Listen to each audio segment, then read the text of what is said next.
Graça e paz, bom dia, tudo bem com você? Hoje nós estamos aqui dentro do carro e vamos ler a palavra do Senhor. Por demandas mesmo, não consegui gravar os vídeos aqui ontem, né? E antes de ontem, peço desculpas. Porém, estou assim, ó, vivendo um dia por vez, e tá uma loucura. Então, como hoje eu também tenho quase certeza que não daria tempo de gravar, então eu vim aqui, tô esperando uma consulta, né? E falei, vou gravar agora mesmo, vai dar tudo certo em nome de Jesus. Então, se vocês repararem algum barulho aí, são carros passando aqui na rua, mas eu creio que vai dar tudo certo. Nós estamos no livro de Jó e nós vamos ler hoje o capítulo 31. Então abra sua Bíblia aí comigo, estou caminho aqui, ó, dentro do carro e vai dar tudo certo, amém? Capítulo 31, versículo 1. Fiz uma aliança com os meus olhos. O tema que nós temos aqui é Jó se defende. Esse é o último capítulo que nós vemos a defesa de Jó. No próximo capítulo, já vai ser uma outra pessoa que vai falar, tá bom? Versículo 1, 31, 1. Fiz uma aliança com os meus olhos, de não olhar para uma virgem. Do contrário, qual seria a minha porção do Deus lá de cima? E que herança receberia do Todo-Poderoso desde as alturas? Por acaso não é a perdição para o ímpio e a desgraça para os que praticam a maldade? Será que Deus não vê os meus caminhos e não conta todos os meus passos? Se andei com falsidade ou se o meu pé se apressou para o engano, que Deus me pese numa balança justa e conhecerá a minha integridade. Se os meus passos se desviaram do caminho, se o meu coração segue os meus olhos, e se alguma mancha se apegou às minhas mãos, então que outros comam o que eu semeei, e que seja arrancado o que se produz do meu campo. Aqui Jó vai se defendendo. Ele diz coisas que se ele fez, e ele acaba falando até a própria punição. Então, se ele fez algo contra os outros, que outros comam o que ele semeou, então ele já vai dando aqui o que poderia acontecer e o que ele pode receber de punição. Se o meu coração se deixou seduzir por uma mulher, se fiquei rondando a porta do meu próximo, então que a minha mulher moa os cereais para outro homem, e que outros se deitem com ela. Então, se ele tiver olhado para alguma mulher, que outros se deitem com a mulher dele. Então, ele já fala o que poderia ter acontecido e o pecado, a consequência que ele poderia levar, né? Pois eu teria cometido um crime hediondo, um delito a ser punido pelos juízes. Isso seria fogo que consome até a destruição e arrancaria toda a minha colheita pela raiz. 13. Se não reconheci o direito do meu servo ou da minha serva quando eles reclamavam contra mim, então, que faria eu quando Deus se levantasse no tribunal? E se ele me interrogasse, que lhe responderia eu? Aquele que me formou no ventre da minha mãe, não os fez também a eles? Ou não é o mesmo Deus que nos formou no ventre materno? Ele se coloca igual quanto a seus servos. Olha que tremendo, né? Não foi o mesmo Deus que me formou e formou meus servos? Então não há diferença entre nós. Então, se eu fiz algo errado contra eles, que eu seja julgado por isso. Aqui Jó fala bem isso.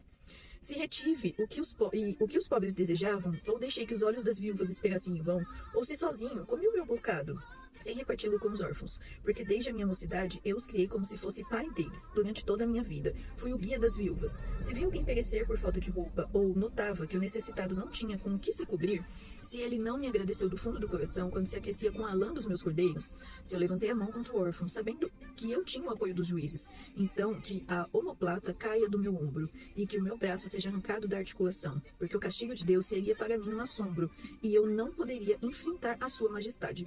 Então olha que tremendo. Aqui ele fala que ele tinha o apoio dos juízes, ou seja, ele tinha uma posição muito grande. Então, se ainda assim ele fez algo, né, digamos, e foi contra aquilo que era o certo, ele tinha o apoio dos juízes, ou seja, ele poderia ter feito o que ele quisesse, porque ninguém iria contra o que ele falasse.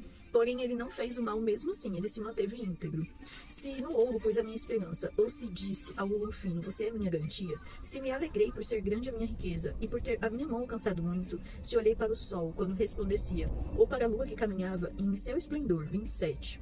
E o meu coração se deixou seduzir em segredo, e eu lhes atirei beijos com as mãos. Também isso seria um delito a ser punido pelos juízes, pois eu teria negado a Deus que está lá em cima.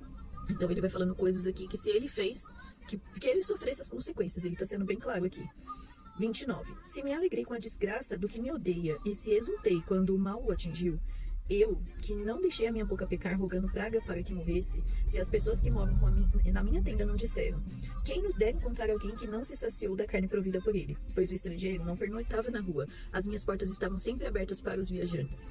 Se como Adão, 33, encobri as minhas transgressões, ocultando a minha iniquidade em meu íntimo, porque eu tinha medo da grande multidão, e o desprezo das famílias me apavorava, fazendo com que eu me calasse e não saísse da porta, quem dera que eu tivesse quem me ouvisse. Olha o desespero desse homem, né? Ele já tá cansado, olha. Nós já estamos no capítulo 31 e nós vemos aí tantos debates, né? E ele falando, eu não cometi nada, e os amigos culpando ele de pecados. E aí que ele fala, quem me dera que alguém me ouvisse.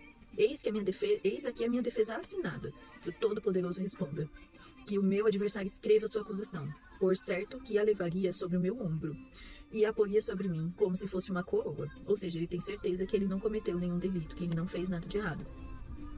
Eu lhe mostraria o número dos meus passos como príncipe e eu me aproximaria dele. Se a minha terra clamar contra mim, e se os meus sulcos juntamente chorarem, se comi os seus frutos sem pagar, ou se causei a morte dos seus donos, que ela produza espinhos em vez de trigo, e joio em lugar de cevada. Fim das palavras de Jó. Então aqui Jó termina, né, o seu discurso, tudo aquilo que ele tem para falar ou se defender, ele termina aqui.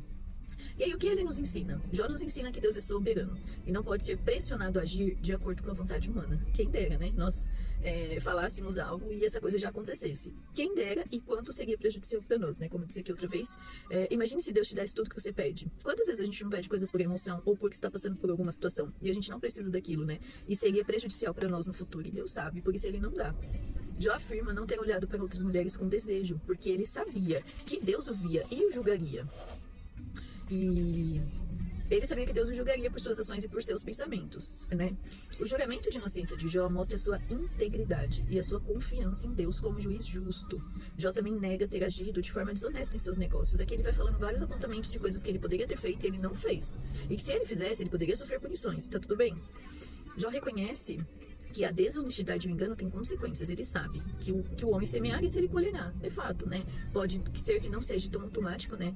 Cometi um erro hoje, vou pagar por esse erro hoje, mas a consequência chega na nossa vida, né? Não tem como. Jó reconhece que se importava com a justiça social, que os seus empregados mereciam ser tratados com respeito e justiça. Aqui ele até fala, né? Se não foi Deus que criou ele e os empregados, então por que distinção? Por que tratá-los mal, né? Em outras palavras mais fáceis, ele fala isso. Ele não abusou da sua posição de poder. Jó poderia fazer isso. Aqui, como ele disse, os juízes não iriam contra mim, né? Ele fala isso aqui, sabendo que eu tinha o apoio dos juízes. Ou seja, ele poderia fazer o que ele quisesse. Ele afirma que foi generoso com os pobres e com os necessitados. Ele não abusou do seu poder tendo os oprimido. Por fim, Jó afirma que a sua confiança estava em Deus, que ele é o único Deus verdadeiro. E é aí que deve estar a nossa confiança, nesse Deus poderoso e verdadeiro. Por fim, Jó afirma que a sua confiança estava em Deus e que ele é o único que pode curá-lo, salvá-lo e ajudá-lo. Jó afirma não ter pecado, assume a responsabilidade. E caso tenha feito algo, que Deus pode puni-lo. Aqui fica bem claro, né? Ele fala uma coisa e já fala o que poderia acontecer com ele e tá tudo bem, porque ele tem certeza que ele não fez. Ele também cumpria seu papel ajudando os necessitados. E aí fica o ensinamento aqui para nós, né? Quando nós temos certeza daquilo que nós fazemos, não há nada que possa abalar a nossa fé. Nada que possa ser usado contra nós como ameaça. Não existe isso, né? Se você tem certeza que você não fez aquilo, a sua consciência fica em paz e tá tudo certo. Se você está em paz com Deus, o resto também fica tudo correto, né? Tudo em paz. Que nós possamos confiar no Senhor nas nossas causas, mas que também nós possamos, né, fazer a nossa parte como servos e cidadãos, assim como Jó fez. Jó tinha um relacionamento muito bom com Deus, ele cativava e cuidava daquele relacionamento com Deus, ele tinha certeza do relacionamento que ele tinha com Deus. Porém, ele também ajudou o próximo, ele foi uma pessoa boa, ele não deixou para o outro fazer, ele fez. Então, que possamos aprender com esse exemplo de Deus, sabe? De Jó, desculpa. Quantas vezes a gente fica esperando o outro fazer algo? Existe uma situação. Mas eu tô numa situação muito difícil, o fulano pode ajudar? Às vezes a gente coloca até a culpa em políticos, em pessoas muito ricas, né, em milionários. Mas ele poderia estar fazendo algo, mas se você pode fazer, por que você não faz, né? Deus não vai cobrar do milionário aquilo que você tem que fazer. Se você pode dar um pacote de arroz para uma pessoa, o milionário poderia dar uma casa? Poderia. Mas e se Deus chamou você para dar esse pacote de arroz? Que nós possamos ser luz do mundo e sal da terra, né? É isso que o Senhor nos chamou a fazer. Que possamos pegar esse exemplo. Ele tinha todas as condições, digamos que posições, né? Para não fazer nada. E ele fez, ele ajudou. Que possamos pegar esse exemplo e ajudar quem está ao nosso lado.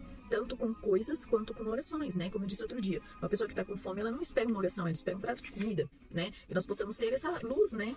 Na vida dessa pessoa. E que possamos ajudar o próximo, né? Confiar em Deus para que Ele haja nas nossas causas, mas também ajudando os próximos, quem está ao nosso lado. Que você tenha um dia abençoado pelo Senhor e que nós possamos estar aqui amanhã para repartir mais uma porção da palavra do Senhor, se assim Ele permitir, em nome de Jesus. Deus abençoe seu dia, em nome de Jesus.